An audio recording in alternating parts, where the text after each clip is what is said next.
మాధవపెద్ది పుణ్యశీలా ప్రసాద్ నవలా స్రవంతిలో భాగంగా రాగంలో రంగులు తరువాయి భాగం. పావని మూర్తిల వివాహాన్ని నిశ్చయించుకొని తిరిగి ప్రయాణమైంది పవిత్ర. అంతవరకు చెప్పుకున్నాం మనం. ఆ రోజు పావని మూర్తుల ప్రధానం. పెద్ద ఎత్తున ఏర్పాట్లు చేశారు. పవిత్ర, గోకుల్ ఇద్దరూ కలిసి నిర్వహిస్తున్నారు అన్నీను. మూర్తి, పావని వేర్వేరుగాను కలిసి అప్పటికి ఎన్నోసార్లు కృతజ్ఞతలు చెప్పుకున్నారు పవిత్రకి. వాళ్ళిద్దరికీ ఇప్పటికీ ఆశ్చర్యమే. మూర్తి తల్లిదండ్రులు పెళ్ళికి ఇంత త్వరగా ఎట్లా ఒప్పుకున్నారా అని. ఫంక్షన్కి ముఖ్యమైన స్నేహితుల్ని మాత్రం ఆహ్వానించారు. తాంబూలాలు కూడా అప్పుడే పుచ్చుకోవడం. ఎంగేజ్మెంట్ అంటే అదే కదా. ఫంక్షన్ చాలా బాగా జరిగింది. శారదాంబ గారు కాబోయే కోడలికి పెద్ద పట్టు చీర, ఒక నగల సెట్టు బహూకరించారు. మొదట్లో ఆవిడ అయిష్టంగా ఉండడం వల్ల పావనిని అప్పుడు పరీక్షగా చూడలేదు. కానీ పట్టు చీర కట్టుకొని నగలు పెట్టుకొని జడ నిండా పూలతో లక్షణంగా ఉంది పావని అని అనుకుంది ఆవిడ. పావని తెలుగు పిల్ల కాదని ఎవ్వరూ పోల్చుకోలేరు. కాబోయే కోడల్ని చూసుకొని నిజంగానే మహామురిసిపోయింది ఆవిడ. ఇంకా పావని తల్లిదండ్రులు వీళ్ళకి ఎన్నో మర్యాదలు చేశారు. వాళ్ళు మాట్లాడే తెలుగు చూసి ఆశ్చర్యపోయారు పరంధామయ్య గారు, శారదాంబ గారు కూడా. పెళ్ళి అంతా మూర్తి తల్లిదండ్రుల ఇష్ట ప్రకారమే చేస్తామన్నారు వాళ్ళు. ఏవేవి ఎట్లా చేయాలో మాకు చెప్పండి, అంతే చాలు అన్నారు పావని తల్లిదండ్రులు. వాళ్లలో అలవాట్లు లేకపోయినా కట్న కానుకలు తమ శక్తి వంచన లేకుండా ఇస్తామన్నారు. కానీ మూర్తి అట్లాంటివేవి పెట్టుకోవద్దన్నాడు. ముఖ్యంగా తీసుకోవాల్సినవి తప్ప వాళ్ళ దగ్గర నుంచి ఏమీ ఆశించకూడదని చెప్పేశాడు. ముఖ్యమైనవి మాత్రమే తీసుకోవాలన్నాడు. జాతకాలు పరీక్షించి పెళ్లి ముహూర్తం పెట్టించారు. 20 రోజుల్లోనే కుదిరింది ముహూర్తం. పురోహితుడి చేత ఆడపిల్ల వైపు వాళ్ళు ఏమేం చెయ్యాలో, ఎట్లా జరిపించాలో చెప్పించారు పావని తల్లిదండ్రులకి మూర్తి తండ్రి. ఆ రోజు భోజనాలయ్యాక వెళ్ళిపోయారు మూర్తి తల్లిదండ్రులు. ఏ సహాయం కావాలన్నా మీకు మేము ఉన్నాము అని హామీ ఇచ్చారు పవిత్ర, గోకుల్ వాళ్ళకి. తెల్లవారితే పెళ్ళి. అందరూ తెగ హడావిడిగా ఉన్నారు. పందిళ్ళు వేశారు. పెళ్ళి గోకుల్ ఇంట్లోనే ఏర్పాటు చేశారు. వేదిక రంగురంగుల లైట్లతో అలంకరించారు. 4 పక్కల అరటి చెట్లు కొబ్బరి ఆకులతో కలిపి కట్టారు. మామిడి తోరణాలు, రంగు కాగితాల తోరణాలు, పూల తోరణాలు, వేదిక మీద వెండి పువ్వుల పీటలు అన్నీ రెడీ చేస్తున్నారు. పేలగంప, కాళ్ళు గడుగు పళ్ళెం, పానకపులి బిందెలు అన్నీ తెప్పించారు పావని తల్లిదండ్రులు. పెళ్ళి ఎట్లా జరుగుతుందోనని కంగారు వాళ్ళకి.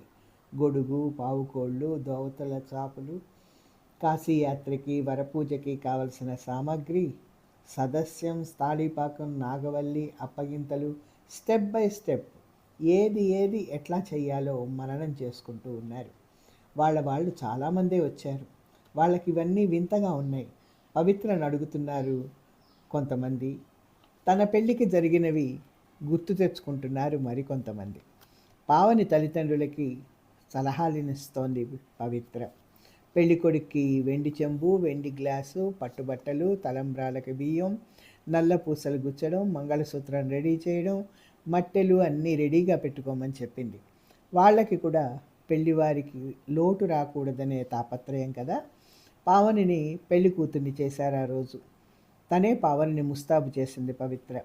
ఎర్రటి పట్టు చీర, కాళ్ళకి పారాణి, చేతులకు గోరింటాకు, పొడుగాటి జడ నిండా పూలు, కళ్ళకి కాటుక, బుగ్గన చుక్క, కళ్యాణం బొట్టు. ఎంత చక్కగా ఉందో పావని. అలంకరించి కుర్చీలో కూర్చోబెట్టి హారతిచ్చి పేరంటం చేశారు. మేళ తాళాలు మోగాయి. వాళ్ళు షహనాయి కూడా పెట్టారు. ముత్తైదువులకి పండు తాంబూలాలు పంచారు. పెళ్లివారు వచ్చారు ఆ రాత్రి. వాళ్ళకి కావలసినవన్నీ చూస్తూ బిజీగా ఉన్నారు పావని తల్లి తండ్రి. పవిత్ర ఈ పనులతోనూ ఏర్పాట్లన్నిటితోనూ పొద్దున్నుంచి తిరిగి అలసిపోయింది. కాస్త విశ్రాంతి తీసుకుందామని మేడ మీదకి వచ్చింది. బాబు ఎక్కడ తిరుగుతున్నాడో, ఏం తింటున్నాడో కూడా పట్టించుకోవడం లేదు. వాడికేమో ఒకటే హడావిడి. క్షణం తీరిక లేదు. అందరితో గడగడ మాట్లాడిస్తూ, ప్రతి వాళ్ళని అంకుల్, ఆంటీ అని పిలుస్తూ తెలుగు రాని వాళ్ళతో ఇంగ్లీష్ మాట్లాడుతూ అందరినీ అలరిస్తున్నాడు భరత్. పిట్టగోడను ఆనుకొని కూర్చొని ఆకాశంలోకి చూస్తూ ఉన్న పవిత్ర మనసులో ఏవో ఆలోచనలు, ఏవో ఊహలు. తన పెళ్లి రోజు గుర్తుకొస్తోంది ప్రతి క్షణం కూడా. అక్క ఇక్కడ కూర్చున్నావా? పావని వచ్చింది. రా పావని కూర్చో అంది పవిత్ర. రేపటి నుంచి నీ జీవితమే మారిపోతోంది కదా అంది పావని కూర్చున్నాక మళ్ళీ పవిత్ర. అవునక్క, భయంగా ఉంది నాకేంటో. పిచ్చి పిల్ల, భయం ఎందుకు? మూర్తి చాలా మంచివాడు. మూర్తి మంచివాడే కానీ పెళ్ళయ్యాక అక్కడ ఎట్లా మసులుకోవాలో ఏంటో. అన్నింటికీ మీ అండదండలు కావాలక్క. తప్పకుండానమ్మా, నేనుండగా నీకేం భయం లేదు. అక్క మీరు ఇంకన్నాళ్ళు ఉండకూడదు. మీరు ఇండియాలోనే ఉంటే నాకు కాన్ఫిడెన్స్గా ఉంటుంది. అదంతా నీకు నా మీద ఉన్న అభిమానం వల్ల అనుకుంటున్నావు కానీ నేను ఎక్కడున్నా నా సపోర్టు, బెస్ట్ విషెస్ ఉంటూనే ఉంటాయి నీ వెంట. కాసేపు ఇద్దరి మధ్య నిశ్శబ్దం ఏర్పడింది. అక్క, నేను అతి చనువు తీసుకుంటున్నానని మీరు అనుకోకపోతే, మీ పర్సనల్ మ్యాటర్స్లో జోక్యం కలుగజేసుకుంటున్నానని భావించకుండా ఉంటే నేను ఒక్కటి అడుగుతాను. మీకు ఈ దేశంలో నచ్చనిదేదో ఉంది. మీరు దేని నుంచో పారిపోవాలనుకుంటున్నారు, అవునా? సూటిగా చూస్తూ అడిగింది పావని. పవిత్ర ఉలిక్కిపడింది. ఒక బాధ వీచి మాయమైంది ఆమె ముఖంలో. క్షమించండి అక్క, మిమ్మల్ని బాధపెట్టాను. మీరు చేసిన ఉపకారానికి ప్రత్యుపకారం చేయకపోగా మిమ్మల్ని బాధ పెడుతున్నాను. నేను కృతజ్ఞురాలిని కదూ. లేచింది పావని. కూర్చో పావని, నువ్వు నన్నేమీ బాధ పెట్టలేదు. నా బాధ కొత్తది కాదు, ఎప్పుడూ ఉన్నదే. నువ్వు నిజం చెప్పావు. అవును, నేను నాకు నచ్చని దాని నుంచి దూరంగా పారిపోతున్నాను అంటూ చెయ్యి పట్టి పావనిని కూర్చోబెట్టింది పవిత్ర. ఇప్పుడు ఇంకేం పని లేదుగా అడిగింది తనే మళ్ళీ. లేదు, చాలామంది నిద్రలలో కూడా పడ్డారు ఇప్పుడే. పవిత్ర కళ్ళు మూసుకొని ఏదో గుర్తు తెచ్చుకుంటూ నెమ్మదిగా మొదలుపెట్టింది. ఆ రోజు రాత్రి ఇట్లాగే తెల్లవారితే నా పెళ్ళి. నన్ను పెళ్లి కూతుర్ని చేశారు. మధురమైన ఊహలతో నిండిపోయింది నా మనసు. గోకుల్ని చూడగానే ముగ్ధురాలననిపోయాను నేను. అతడి అందానికి ఆకర్షితురాలనయ్యాను. వంకుల జుట్టు, సూది లాంటి ముక్కు, చిలిపి కళ్ళు, మంచి రంగు, టీవీ నన్ను ఆకట్టుకున్నాయి. భర్త అంటే ఇట్లాగే ఉండాలి అని అనుకున్నాను. ఇతన్నే పెళ్లి చేసుకోవాలని చూసిన కొన్నాళ్ళకే నిర్ణయించుకున్నాను. అందుకే అతడు నన్ను అడిగితే కాదు అనలేకపోయాను. పెళ్లికి ఒప్పుకున్నాను. నాన్న అమ్మ వచ్చారు, నా నిర్ణయాన్ని అభినందించారు. పెళ్ళి ఏర్పాట్లు చేశారు. అన్నీ యథావిధిగా జరిపిస్తున్నారు. గోకుల్ అందగాడు, చదువుకున్నవాడు, ఆస్తిపరుడు. ఇవే నాకు తెలుసు. గోకుల్ గురించిన మిగిలిన విషయాలు ఏం తెలియదు, తెలియాల్సిన అవసరం కూడా లేదనుకున్నాను. అందరూ పెళ్లి పనులలో అట్లాగే అలసిపోయి నిద్రకు నెమ్మదిగా లోబడ్డారు. నేను మేడపైకి వచ్చాను ఇట్లాగే. నాకు నిద్ర ఎట్లా పడుతుంది? ఇప్పుడు నీకు అంతేగా. మూర్తి ఆలోచనలు కదూ. పావని సిగ్గుపడింది. పావని బుగ్గగిల్లి మళ్ళీ మొదలుపెట్టింది పవిత్ర. మేడ మీద మా అత్తయ్య కూతురు రమ, తన స్నేహితురాలు కూర్చొని ఉన్నారు. రా పవిత్ర, పిలిచింది రమ. ఇద్దరు చాలా సీరియస్గా మాట్లాడుకుంటున్నారు. నన్ను చూసి ఆపారు.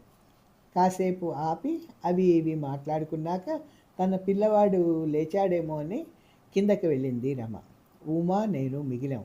ఉమా అంటే రమ స్నేహితురాలు. పవిత్ర గారు, నేను మీకు మాట చెప్పాలి అంది ఉమా. ఏంటో చెప్పండి అన్నాను ఆవలిస్తూ. మీరు పెళ్లి చేసుకోబోయే గోకుల్ కృష్ణ క్యారెక్టర్ మంచిది కాదు. నేను ఉలిక్కిపడ్డాను. నా పక్కన పిడుగు పడింది. కాదు, పిడుగుల వర్షమే కురిసింది. మీకెట్లా తెలుసు అన్నాను కంగారు కప్పిపుచ్చుకుంటూ. అంత అందమైన వాడు, ఆస్తిపరుడు, చదువుకున్నవాడు. నా మొగుడవడం ఈర్ష్యేమో. ఉమకి ఇంకా పెళ్లి కాలేదు. నాకే కాదు, ఈ విషయం ఈ ఊళ్ళో చాలామందికి తెలుసు. అతడు స్త్రీలోలుడు, తాగుబోతు, జూదరి కూడా. ఆపండి, నేను వినను ఇట్లాంటివి. జాలిగా చూస్తుంది ఉమ నాకేసి. నేను అది భరించలేను. నన్ను చూసి ఎవరన్నా జాలి పడితే నేను అది అస్సలు సహించలేను. మీరు విన్నా వినకపోయినా ఇవి నిజాలు. అబద్ధాలు కావు.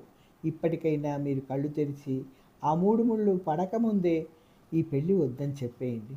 ఈ పెళ్ళి చేసుకోకండి. ఆ తర్వాత విచారించి లాభం లేదు. అంత గట్టిగా చెప్తున్నారు. అన్నీ మీరు విన్నవేనా? విన్నవన్నీ నిజాలేనని ఏం రుజువు? విన్నవి కాదండి. నా స్నేహితురాల్ని నాశనం చేసింది మీ గోకులకృష్ణే. అది పెళ్లి చేసుకోమంటే పొమ్మన్నాడు. అది అది ఆత్మహత్య చేసుకుంది చివరికి. ఇట్లాంటి కేసులు ఎన్నో కన్నీళ్ళు వచ్చేసాయి ఉమకి. అంతలో రమ వచ్చింది. మా మధ్య ఏం మాటలు సాగలేదు. నేను కాసేపు అయ్యాక అక్కడ ఉండలేక కిందకు వచ్చేసాను. మనసు ఒక యుద్ధరంగంలాగా ఉంది. అల్లకల్లోలంగా ఉంది. తుఫానులో సముద్రంలాగా ఉంది. అశాంతి, బరువు, బాధ ఇంకా ఉండబట్టలేక గోకుల్ని వెతికాను నిశ్శబ్దంగా. తన గదిలో ఉన్నాడు. విడిది వాళ్ళిల్లే. నేను లోపలికి వెళ్ళాను. అతన్ని చూడగానే మనసు చిత్రంగా ప్రశాంతమైంది. అందంగా నవ్వుతూ ఆహ్వానించాడు గోకుల్. పెళ్ళికొడుకు వేషంలో ఇంకా అందంగా ఉన్నాడు. గోకుల్, నేను మిమ్మల్ని ఒక విషయం అడగాలని వచ్చాను. ఏమిటది? మీ మీద ఏవేవో కథలు ప్రచారంలో ఉన్నాయి. అవి ఎంతవరకు నిజం అని అడిగాను ఆవేశపడకుండా. నువ్వు నమ్మావా? నేను మీ మాటల్ని నమ్ముతాను. కాసేపు మాట్లాడలేదు గోకుల్. పవిత్ర, అవి కొంతవరకు నిజమే. కానీ ఇక ముందు నీకు ఒక ప్రామిస్ ఇస్తున్నాను. నీ కోసం, మన పెళ్లి సాక్షిగా, ప్రేమ సాక్షిగా నేను ఇంకా తప్పు దోవల వైపుకు నడవను. దేవుడు ఎదురుగా ప్రమాణం చేస్తున్నాను. నా చెయ్యి అందుకొని చేతిలో చెయ్యి వేశాడు. ప్లీజ్ నన్ను విడిచిపెట్టకు పవిత్ర. నీ సాహచర్యం నాకు కావాలి. నా జీవిత భాగస్వామివి నువ్వే. మనసు మార్చుకోకు. నన్ను క్షమించి అర్థం చేసుకో. ఈ గోకుల్ నీవాడు. నీ ఇష్టం వచ్చినట్టు శిక్ష విధించు. నా గుండె కరిగి నీరైంది. నేను అతన్ని క్షమించడానికే నిశ్చయించుకున్నాను. పెళ్ళిగాక ముందు అతడెవరో, నేనెవరో. అంతకుముందు ఆయన జీవితం ఆయనది. పెళ్ళయ్యాక తప్పుదోవల్లో నడిస్తే నేను బాధపడాలి, కానీ పెళ్ళికి ముందు ఆయన ఎట్లా ఉంటే నాకెందుకు? సీరియస్గా ఆలోచించొద్దు అని అనుకున్నాను. మిమ్మల్ని నమ్ముతున్నాను. మన పెళ్ళి జరిగి తీరుతుందన్నాను. Thank you Pavitra, thank you, so nice of you అన్నాడు గోకుల్ సంతోషంగా. మా పెళ్ళి అంగరంగ వైభవంగా జరిగింది. నేను పెళ్ళి ముందరి రాత్రి నాటి సంఘటన మర్చిపోయాను. గోకుల్ నన్ను చాలా అపురూపంగా చూసుకుంటున్నాడు. ఎంతో ప్రేమ కురిపించేవాడు. కాలు కింద పెడితేనే అలసిపోతానన్నట్టుగా చూసుకునేవాడు. నన్ను ఒక భక్తుడిలా ఆరాధించేవాడు. నా అందాన్ని గంటల తరబడి పొగుడుతూ ఉండేవాడు. మా హనీమూన్ ట్రిప్ కూడా చాలా ఆనందంగా గడిచింది. రోజులు, వారాలు, నెలలు గడిచాయి.